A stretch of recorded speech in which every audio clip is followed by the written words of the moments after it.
Let's go! To quote Guillermo del Toro, I love monsters. And if you love monsters, then you will stay to the end of this video. Prove that you are a monster fan.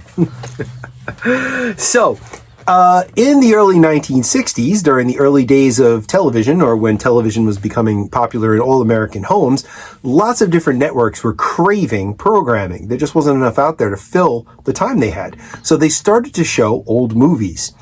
And what proved really, really popular were the old Universal monster movies on TV. Who doesn't love the Universal monsters? So 30 years after their release, 20 to 30 years after their release, these monster movies from the 1930s, Frankenstein, the Wolfman, Dracula, they found new life among a new generation of fans. Do you remember when you first saw them? I was so young. I think Creature from the Black Lagoon was probably the first one I saw. So for me, the first one I ever saw was Frankenstein. And it was on like late at night on channel 13 one night because it's a classic movie. If you've never seen any of these Universal monster movies, Frankenstein, they're all good. Dracula, they have stood the test of time. They are absolutely fantastic movies. And I was young. I was probably early 1980s. I was probably like maybe 8 or 9 years old. I was terrified after they were scary. Yeah, when you're a kid, they were super scary. And again, no blood, no gore. You don't see anybody really get killed, but scary to the core. Do you know H.P. Lovecraft, the horror writer, went and saw the original Frankenstein in movie theaters and had to leave midway through because he was so afraid? It's afraid. Yeah, but he was kind of a ninny. The scene with the girl. Oof. No, that was great.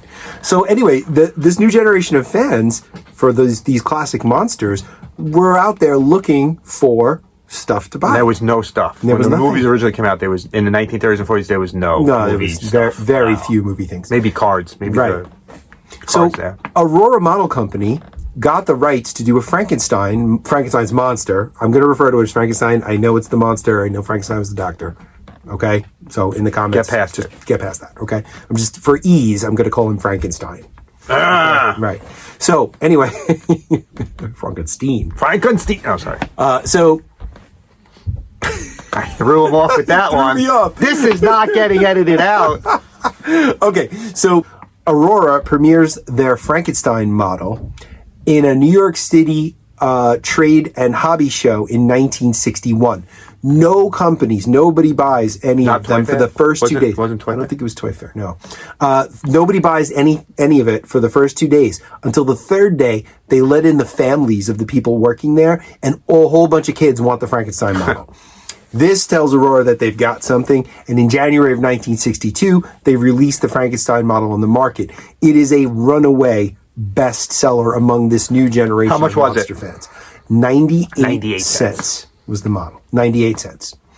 So, January 1962, Frankenstein comes out, bestseller, runaway hit. So by Christmas of 1962, Aurora gets the next set of models out. Dracula and the Wolfman are out by Christmas in 1962, and they are just as popular as Frankenstein. So in 1963, Aurora releases Creature from the Black Lagoon, The Mummy, and Phantom of the Opera. Interesting one. These are all big sellers. Still going real strong. In 1964, they follow up with The Hunchback of Notre Dame, King Kong, and Godzilla. Godzilla was one of the more recent monsters. He was one of the few that was recent, but still very big. He's not a Universal monster. Not a Universal monster. Nor was King Kong. No, but, but King Kong was one of those old monsters. Yes. Right?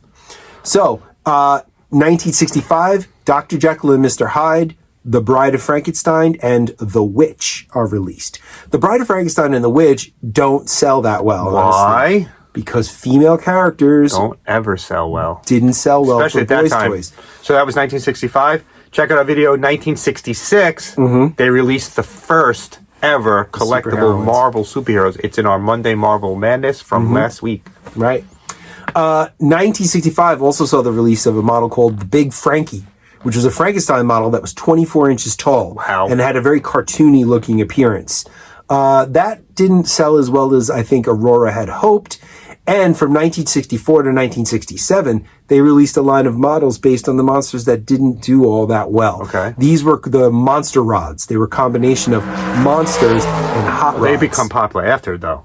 Afterwards, they were big collector's items. Just so you know, the Aurora models, how they worked was you would buy it, it'd come in a box. unassembled, unpainted. You had to put it together and you would paint get it. Instructions. You'd have to put it together, follow directions, Right. put it together, and paint it. Right. So in the Monster Rods series, they had Frankenstein's Flivver, or Fliver, I'm not sure how you pronounce that, Dracula's Dragster, Wolfman's Wagon, The Mummy's Chariot, King Kong's Thronester, and Godzilla's Go-Kart. When you put them here, they actually rolled too? Like you Yeah, they did. They weren't as popular with monster fans, and they honestly weren't that popular with hot rod fans. But afterwards, like you said, they become popular big later on. collector's items later. Big T-shirt thing too. You find them on T-shirts. Yes, yeah. Along with like the Big Daddy Roth stuff and Ed Roth, right? Yeah, I believe so. So the sales stayed strong, but actually started declining in 1969. That's when they reissued old models with glow-in-the-dark parts. So, for instance, you would get like King Kong, but he had a glow-in-the-dark face and hands. Oh, interesting. The werewolf with same model, same model, just certain parts were replaced with phosphorescent pieces.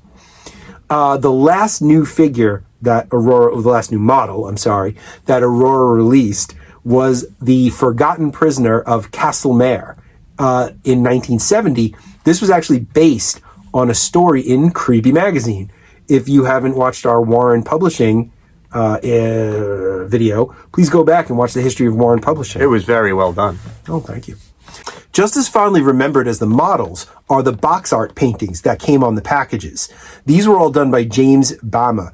A lot of people have very fond memories of these illustrations, and when you get a look at them, hopefully you get a look at a couple you will of be them seeing. You saw right it throughout here, the video.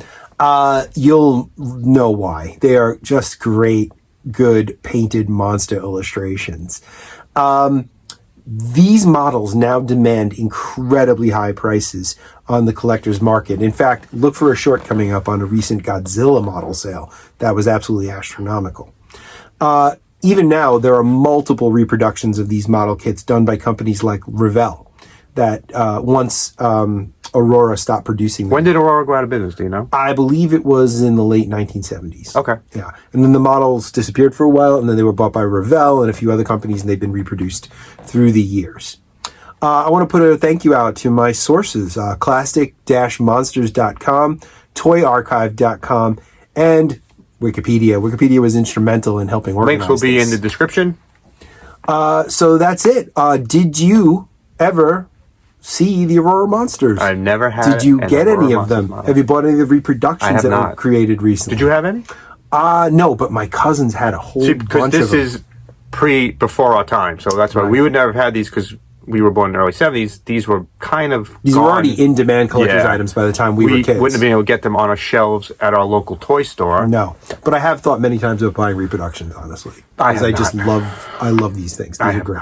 That era of sort of horror, the 60s through 70s, Well, I kind of love the that 60s through stuff. 70s in the toy market is very interesting because it's the first time we really get superhero toys. It's the first time we're getting monster toys. Yes. We're really opening up the toys. The toy aisle really changes in that time frame, the late 60s to the early 70s. Toy stores are very different than they were before that. And the five and dimes and wherever else you buy your toys. And we've talked often on podcasts and just between the two of us about being fans of the classic Frighteners, the classic monsters. Yes. And that's the 60s is when they sort of make a comeback and then they come back again. I remember they were originally made in the 30s. Right. These were originally made in the 30s. They make a comeback in the 60s. They make a comeback in the 60s and then they make another comeback in the 80s. And now they're still around today. Right. We still see them today. They're actually, you're allowed to use them. They're not.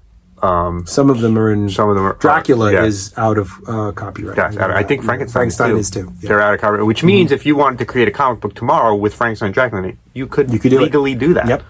Just like Marvel did with Tomb of Dracula and Frankenstein. And DC also used both characters too. So that's right. It's one of the only characters that are in both DC and Marvel. Frankenstein and Dracula are in both. That's right.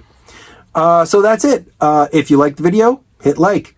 If you want to subscribe and get more stuff from us, please subscribe. We want all the subscribers we can get. Because we think you'll love what we're putting out there. Absolutely. You proved that you were monster fans. You stayed to the end. Very good. Here's how we end every episode.